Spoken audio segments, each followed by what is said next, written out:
Hey guys, Dan from No Limits 4x4. With all the COVID restrictions and stuff going on at the moment, none of us have been able to get out anywhere and do any four-wheel driving or camping or bring any videos or anything like that. So I thought we might go back to something that Jeff and I used to do 12 months ago or more, which was, we used to call it Walk Around Wednesday, which was just going through some of the cars that we've got in the fleet or that we take on trips, and you can ask any questions that you've got with them. It might give you a few ideas on setting your own setups on. All our cars are very different in terms of capabilities, and you know, some are more on the daily driver side of things, some are more on the bush pig side of things, but we've all got different budgets, different modifications, different wants and needs from the cars. So I'm going to go through my 200 series to start, and then I'll nominate someone at the end of the video to do a bit of a walkthrough on their car and the mods and the essentials that they've done to it, and then at the end of that video they'll nominate someone else, and eventually we'll get through most of the cars. You'll see some of the different modifications and DIYs and stuff that have been done to them. But anyway, this is my 200 series. It's a 2008 VDJ 200, which is the 4.5 litre twin turbo V8 diesel.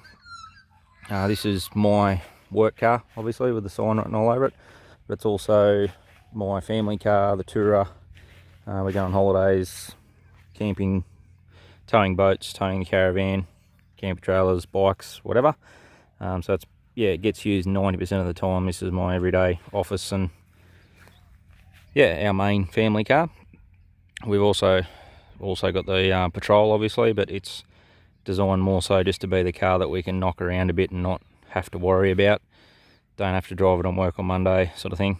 It's yeah, obviously a lot more capable than what this is, but this is set up to be capable enough that we can comfortably go, you know, decent trips. We've had it to McBride's.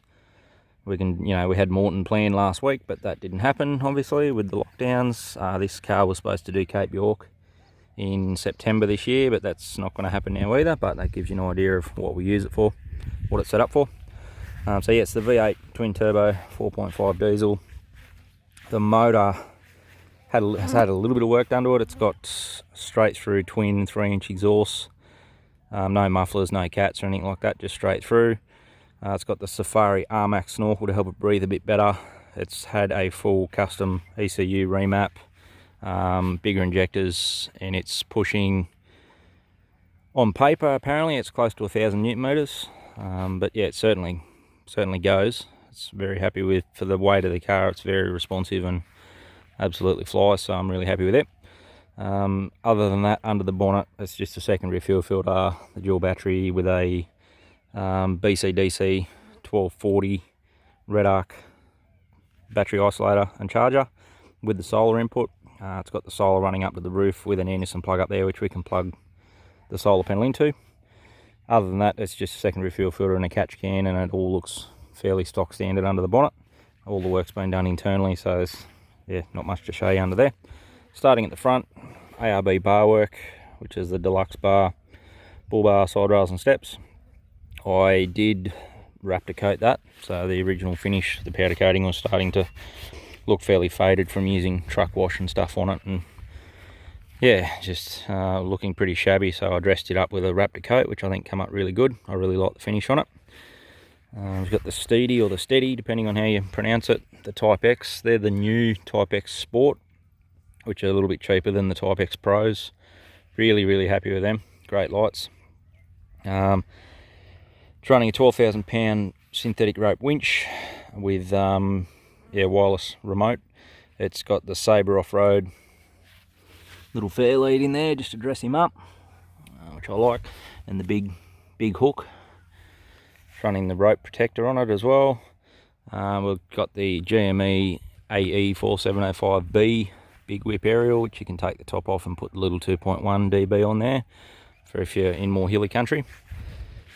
As we said on before, it's got the Safari RMAX, which is the big bertha of a snorkel. So yeah, it just helps get the air in there. It stops the airbox deforming when it's trying to suck a heap of air when you're asking a lot of it, and the original intake's really restrictive, so the big air box and the big snorkel just helps air flow through without it deforming it as much. It's running 285 70/17s in a BF Goodrich all train at the moment. Once I wear them out, I'll be going up a little bit in tyre size, but at the moment that's what's on there, which is the equivalent to about a 33. It's got the SSW or the diesel, depending. They're a pretty generic wheel. A lot of different companies make them, but they're a Renegade in a 17x9 in the matte black in the wheel. So I just, yeah, think that dressed it up a lot putting those on there.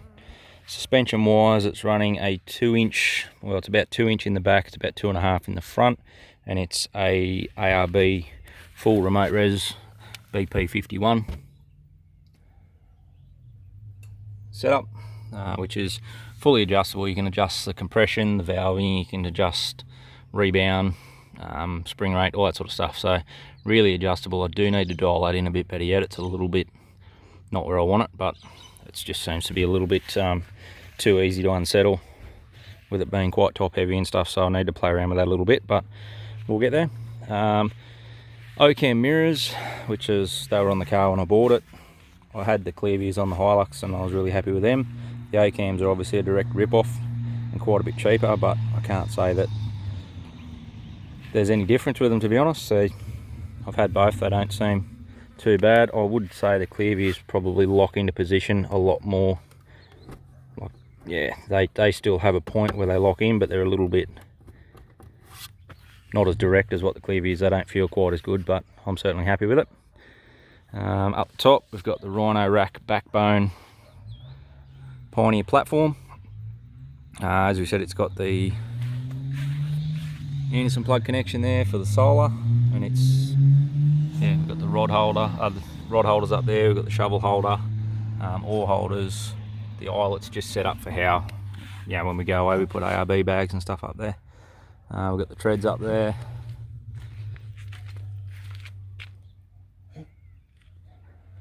On the back we've got the Kmart rear bar with a swing out tyre carrier and a swing out double jerry can holder. Yeah, really happy with that setup as well. On the side of the awning we've got the Batwing, the Rhino Rack Batwing, which is the 270-degree awning, folds right around over the back and basically right along the back of that roof rack. So once the door's up on the back, it completely covers you at the back if you're cooking and doing anything like that. As we said, twin straight through exhaust. We've got the 12-pin plug and the 2 Anderson plug connections. One of those is on 12-volt constant and the other's through the accessory, so you can choose when you plug in your trailer or your caravan in whether you want it to keep charging the batteries or whether it cuts off when you stop the car, sort of thing. And the reverse light on the back, which is on a telescopic mount, so you can lift that up and to whatever height, swivel it wherever you want. With that, it's two-way switched as well, so whenever you throw it in reverse it comes on as a reverse light, and then it's also switched in the back for a camper or work light, which I'll show you once we jump in the back. So have a quick look inside. Fairly standard inside. We've got the tailored mats, which brilliant just to collect sand and general kid sort of stuff. Don't have to vacuum it much at all now, just, yeah, the mats do a really good job. I've also got the neoprene seat covers, which are a super fit seat cover.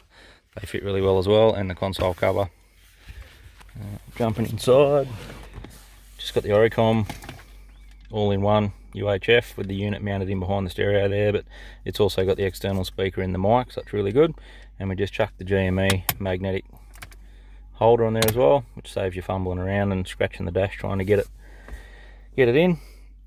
Everything else is fairly standard. The downhill assist, central diff locks, all that sort of stuff. For the kids on the long trips, we do have a fold down DVD player, which just helps. We don't use it much, we'd rather have the kids get involved in their environment and see what's out and about and ask them questions and stuff like that, but it is there for longer trips. I've chucked the hat holder in there just to hold the hat.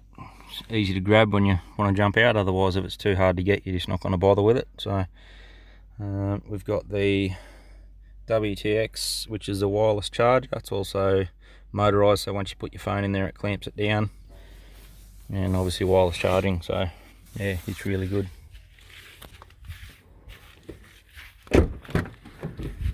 In the back we've got a 42 litre footwell water tank, bit of COVID protection just for when I'm working. So that holds 42 litres of drinking water, keeps the weight down low centre of gravity wise, and also keeps it cool, like cool drinking water. And it's just gravity fed, you just chuck the hose out the side, and it's got a tap either side. On the back wall it's got the cargo barrier, which we just use it to keep some of the stuff that we want to use or want to grab quickly. So we've got the head torch there, which is plugged in, it's charging all the time, so it's always charged, and it's just hanging out there, you grab it when you want it. Same with the little walkie talkies, if the kids are going off somewhere, they can take one so they can keep in contact, or if we need to spot someone or something like that, it's there to grab quick. Tape measure is just another thing that I want to have quickly just to grab. And the spotlight, which is 240 and 12 volt charge as well, and it just docks, pushes in and stays there, so it's always charged as well, easy to grab. Righto, so I'm going to fold out the back. So because I'm filming myself, I'm not allowed to have anyone else here, so I'll just hit pause and we'll get the back open and we'll come back to it. Righto, just like that, it's opened up. We do have the RV Storage Solutions bag on the back as well. I've had a couple of the other ones, but they always slide down with the weight, so I like that this one actually locks over the tyre and really does lock in there. You don't have to have a strap on it at all, and it'll still stay there, and it protects the top of the tyre a little bit as well. In the back there I've just chucked the fire extinguisher, which is hidden away. Once the tyre's folded in, you wouldn't even know it's there, but again, it's quick to grab if you need it. You don't have to have the car unlocked to be able to grab it, and yeah, it's nice and easy to grab it when you need it. Righto, inside. It's got the factory little access hatches in here, which has got all our compressor stuff, cable ties, stuff that little odds and ends that you need to grab quickly, but the inflation thing for the compressor and all that sort of stuff as well. So we've got the voltmeter here, USB plugs, 12 volt plugs, heaps of those because you're always wanting to charge little lights or your phones or anything like that. We've got the dual switches here. Obviously one of these is the second switch for the little work light. So it's two-way switches, as I was saying before, and the other one is a little low voltage LED light that lives up on there. Really great light. It's not stupidly bright, it's just enough that it shines down and illuminates everything but isn't annoying in your eyes. Really good. We've obviously got the wings, have got all sorts of things hidden in there. When you've got a wagon, you've got to take advantage of every little bit of space you got. We've got the ARB drawer system, toolkits in right up the back there, tyre inflation stuff, tyre repair kits, you name it's in there. The table in under here, kids chairs, all that sort of stuff. Also got the slide top, which you can slide right out, get to whatever's in there. We've got another plug in there for if you want to run a second fridge or anything like that, and that wire there coming up is what charges the light docks and all that sort of stuff. I've got my little ladder here which just locks inside there and stays there all the time. It extends out to a 3.8 metre extension ladder, so I use it for work, but it's also good just to have if you want to get up on the top of the van or do anything like that. It's easy. It's got the rear rack and divider, which stops anything going up against the fridge. You can always pull the fridge out, you don't get stuff jammed in behind it. It's really good.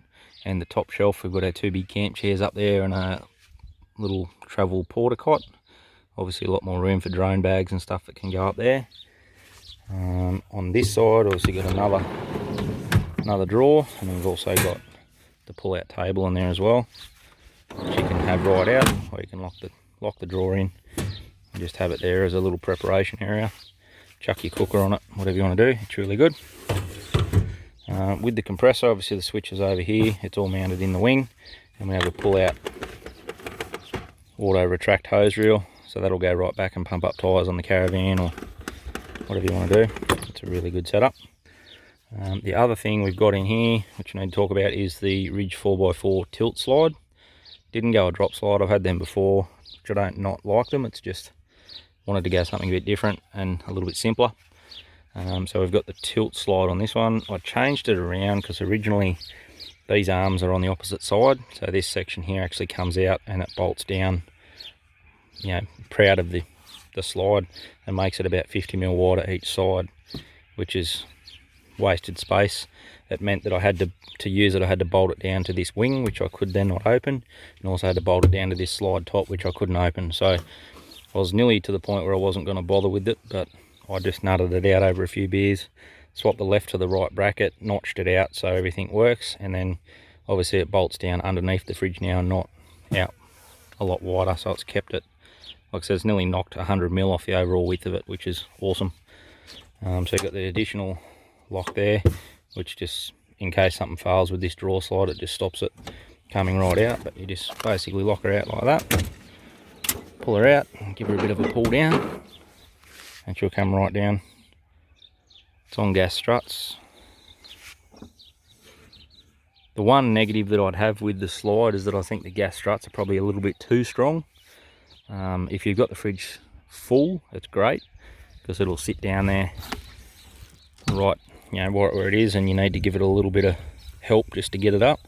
But when you don't have it completely full, if you've only got a 6-pack in there or a little bit of stuff, then the struts are too strong and you actually can't keep the fridge down without holding a bit of weight on it. So that'd be my only negative with that, which I might try and look at swapping those to a bit weaker strut, I think. But other than that, I'm really happy with it. So yeah, that's pretty much the 200. I'll do a little bit of a drive-by so you can hear the sound of it on another video, but for now, that's the 200. I'm going to nominate Matt Chapman to do a walk around on his 90 series Prado for the next video, and then once it's uploaded, Matt will nominate someone else. Thanks for that. Cheers.